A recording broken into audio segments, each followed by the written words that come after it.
In this week's portion of Vayishlach, we read the famous story of Jacob's struggle, first with his brother Esau, but ultimately with an angel.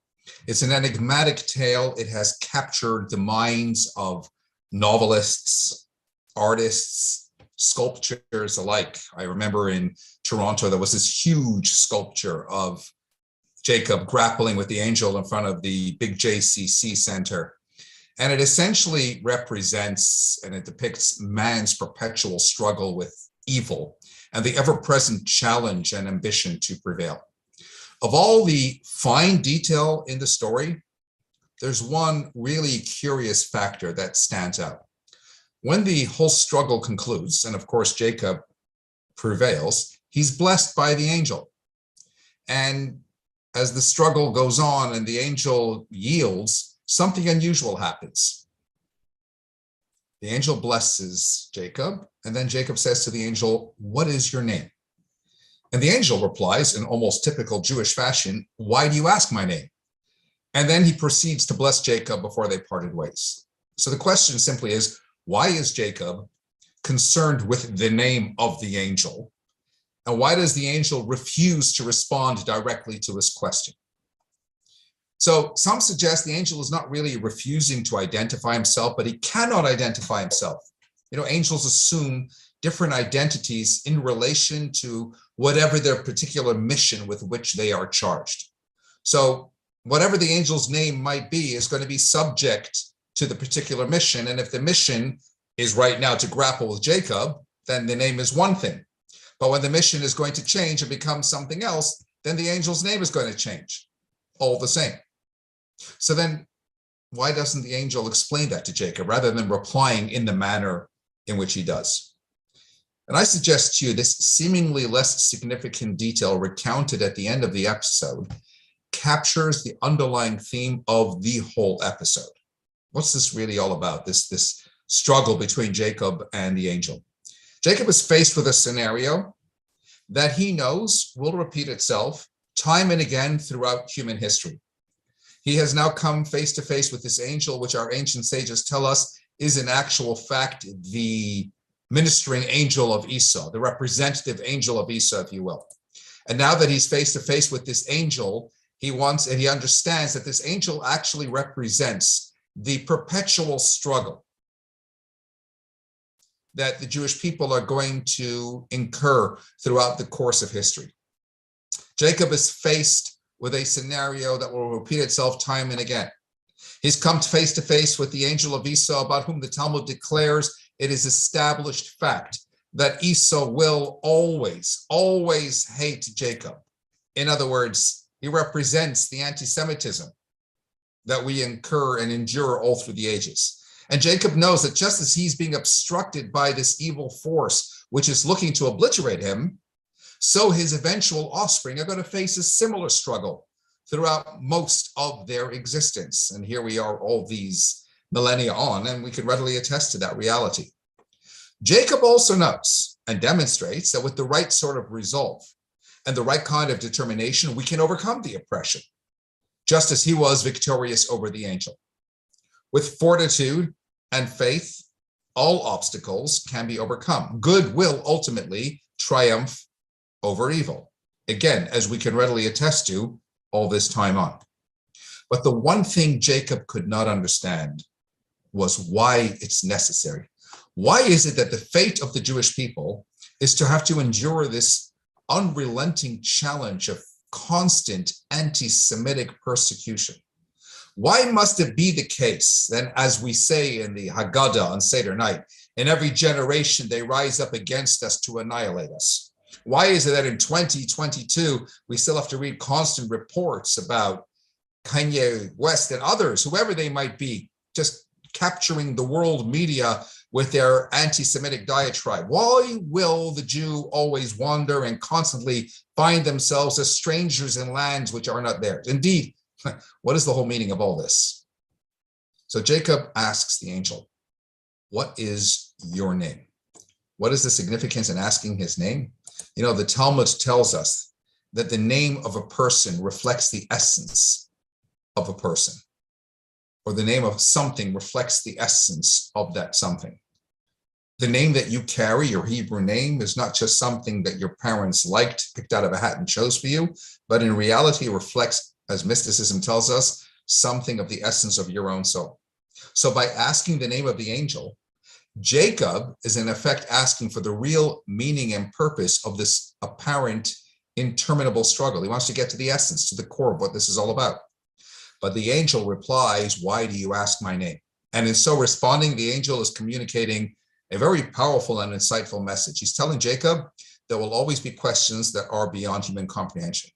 Why are you asking my name? As great as you might be, true as you may, you will never be able to properly fathom the underlying reason for everything as it transpires. In fact, a few generations later, when Moses first encounters God at the burning bush, he asks a very similar question. He says, "Dear God, what is your name?" Again, in seeking to identify God, Moses is looking to understand the intricacies of divine interaction in this universe. And more precisely, why are the Israelites suffering in Egypt? Why is there so much suffering in our world? What was God's reply at the time to Moses? "I shall be as I shall be." This as opposed to the common mistranslation, "I am what I am." God is telling Moses that despite your greatness, you too still remain a finite being. You too are still confined to the limitations of time and space. And therefore, you too can never hope to understand the mechanisms of an infinite being. In fact, in that first ever divine communication to the Jewish people, God is telling Moses, "Tell the Jewish people, you want to know my name? I shall be as I shall be." He's making it abundantly clear. If I'm to be a part of your lives, then know that you cannot always understand me. And what we're really saying is that whilst there's a reason for everything that happens, and whilst we don't always know what that reason might be, to my mind, in this physical world, filled with mortal existence and experience and all its limitations, I do reserve the right, as Moses did, and as Jacob in effect asked, to cry out to God, to challenge him. What's it all about? I know I can never understand, but why are you allowing this to happen? Dear God, why? Why me? And to be sure, this is not questioning God. This is actually challenging God. And there's a difference. Challenging God stems from the deepest reservoirs of human faith. Even as some commentaries were actually critical of Moses for crying out to God, "Why have you done evil to these people?" Mysticism explains that this is a cry which emanates from the deepest levels of faith. Why? Because only when you believe in God can you rage against something, knowing as you do that this wasn't just bad luck. This was allowed to happen. Something, someone, some being allowed for it to happen, and something, someone, some being could have actually stopped it. Didn't have to let it transpire. Hence the basis for the question. And moreover, because it means you believe in God and you therefore believe that God is concerned, that he cares, that he's involved at every level, Moses teaches us that we should speak to God, that we're allowed to confront him, that we should ask him, "Why is there evil in your world? Why me?" At the same time, God's response is, "I shall be as I shall be." The angel's response to Jacob is, "Why are you asking my name?" Again, by definition, we do not know enough, and we can never know enough to comprehend the answer, but we are and should always remain sensitive enough and always care enough to indeed ask the questions. Elie Wiesel endured the depths of hell, sitting in the pit of Auschwitz, and he summed it up. He said, "You can either love God or you can hate God, but you can't ignore God." By definition, if you use the concept of human suffering to deny the existence of God, it's a logical absurdity.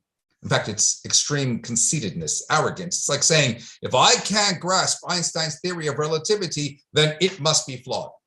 It doesn't exist. It doesn't follow logically that my inability to comprehend something that is beyond my understanding means it's all wrong. I can be upset. I can be frustrated, but I can't deny the reality. That's an emotional response, not a rational one. So you can love God. You accept irrespective if you're at that level. Or you can be angry with God, frustrated, why me? But logically, rationally, intellectually, whatever brought you to the acceptance of his reality in the first instance, whatever prompted you and motivated you up until this point, to embrace God cannot be rejected outright in the face of whatever suffering. Moreover, if you deny the reality of God's existence, frankly, there are no questions to begin with. Then Darwin's theory proves correct. Survival of the fittest. This happened to you, tough luck. There's nowhere to direct any kind of question. You know, there was once a farmer who owned a horse. And one day the horse ran away. And all the people of the town came to console him because of his loss. Oh, I don't know, said the farmer. Maybe it's a bad thing. Maybe it's not. Maybe it's a good thing. A few days later, the horse returned to the farm accompanied by 10 other wild horses. All the townspeople came to congratulate him. Now you have a stable full of horses. I don't know, says the farmer. Maybe that's a good thing. Maybe it's a bad thing. A few days later, the farmer's son was out riding on one of the new horses. The horse got wild, threw him off, broke the son's leg. The people in the town came to console the farmer because of the accident. Says the farmer, I don't know. Maybe it's a bad thing. Maybe it's a good thing. A few days later, the government declared war, instituted a draft of all able-bodied young men. They came to the town, carted off hundreds of these young men, except the farmer's son couldn't go because he had a broken leg. Now I know, said the farmer, that when my horse ran away, it was a good thing. And the point of the story is simply this. Life is a series of events, and until we've reached the end of the series, it's hard to know exactly why things are happening. Sometimes you might see it here, like, for example, the Jewish family of 6 who missed their flight to Kopipi and were left bemoaning their fate before the tsunami struck, or the Jew who missed his bus to work on the morning of 9/11, etc., etc. Other times, and let's be honest, most times you may not see it until the hereafter. If in the process you can still love God, all the power to you. If you get angry with God, he understands, but you can't ignore God. As in the words of the famous great Kotzker Rebbe, a God I can understand is not a God worth believing in. And the challenge for us, therefore, is to always find a balance. And that's what Jacob teaches us. Remember that if God allows something to happen to you, it's because he knows that you're capable of handling it. Often the very experience itself exposes potential that you never even knew was there. And the fact that God doesn't provide the answer as to why means that he feels that you are able to carry on even in the absence of the answer. And then it all comes down to personal attitude, because life is 10% what happens to us and 90% how we choose to respond. Or as they say, God deals the cards, we choose how to play the hand. And until then, remember the one experience you will have all been through. Mother takes the child to the doctor. Mother wrestles the child, holding him down, kicking and screaming as the doctor administers a needle. We've all been through the experience. Child walks away resenting the doctor and never wants to go back. And of course, the mom, who's an accomplice to it. But when the child is so much older, he finds himself willingly going back to the doctor. And sometimes he may be begging the doctor to give him an injection. What changed? Same doctor, same needle. But the patient has changed. He's matured, and with maturity comes a different perspective.